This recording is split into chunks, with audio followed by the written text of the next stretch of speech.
একটা ভিডিও নিয়ে গলার অবস্থাটা খারাপ, সেদিকে কান দিয়েন না। তো এই যে দেখতেছেন একটা বড় বলের মধ্যে অনেকগুলো শুটকি, ওগুলো সব আমি নিজে শুকাইছি আল্লাহর রহমতে। এই ছুরি মাছগুলো কিনে তারপরে শুকাইছি,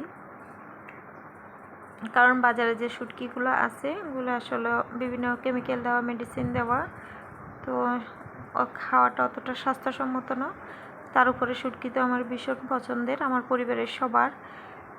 তো সেই জন্য চিন্তা করলাম দেখি শুকাই কেমন হয়। আল্লাহর রহমতে অনেক ভালো হয়েছে, পারফেক্টভাবেও শুকাইছে, যদিও শুকানোটা অনেক কষ্ট, দিয়ে আসা নিয়ে আসা।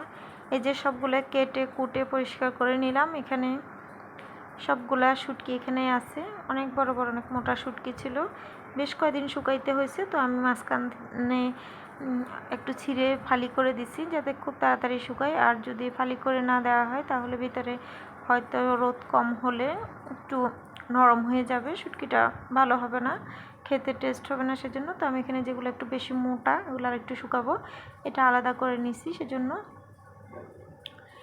আপনারা চাইলে এভাবে ছুরি মাছ কিনে শুটকি করে নিতে পারেন, যদি রোদের কোনো ব্যবস্থা থাকে আর কি ভালোভাবে, কারণ কড়া রোদ হলে শুটকিগুলো খুব ভালো হয়।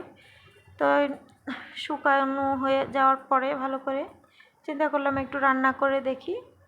তো এটা আমি একটু টেলে তারপরে পানি দিয়ে ফুটাই নিছি। শুটকিটা একটু টেলে নিলে হয় কি ভাঙে কম, আর তাছাড়া খেতে ভালো লাগে। শুটকির যে একটা গন্ধ, বাজে গন্ধ, সেটা থাকে না।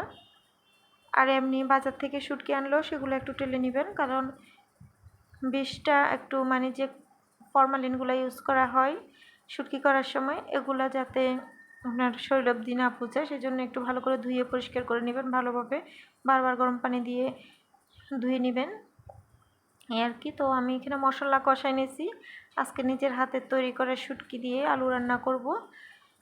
যদিও একটু কষ্ট, কিন্তু খেতে মজা। আর তাছাড়া বাজারে তো অনেক দাম, আমাদের মধ্যবিত্ত ফ্যামিলিতে সবগুলা এত বড় বড় মাছগুলা কিনা আসলে অনেক কষ্ট হয়ে যায়, যদিও খাওয়ার সুযোগে কিনা হয়। তো সেজন্য সব কিছু মিলে আপনি ফাইন্যান্সিয়াল দিক বলেন, আপনার ফ্রেশ খাবার বলেন, সব মিলে আপনি চাইলে এভাবে ঘরে তৈরি করে নিতে পারেন আমার মতো। আমি প্রায় সব শুটকি নিজে তৈরি করি, ছুরি শুটকি, লোট্টে শুটকি, তারপরে চিংড়ি শুটকি, বেশিরভাগ শুটকি যেরকম যে মাছ শুকানো যায় সব মাছই আমি চেষ্টা করি নিজে শুকাই খাওয়ার জন্য। তো কীভাবে প্রসেসিং করছি সেটা আমি আরেকদিন দেখাই দিব।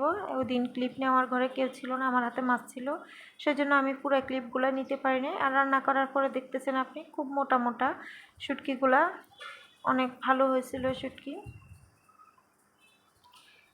আজকে এতটুকুই, আরেকদিন আরেকটা ভিডিও নিয়ে আসবো, আর কীভাবে শুটকি শুকাতে হয় সেই ভিডিও দেওয়ার চেষ্টা করবো নেক্সট টাইম। তো সবাই ভালো থাকবেন, আল্লাহ হাফেজ, আসসালামু আলাইকুম।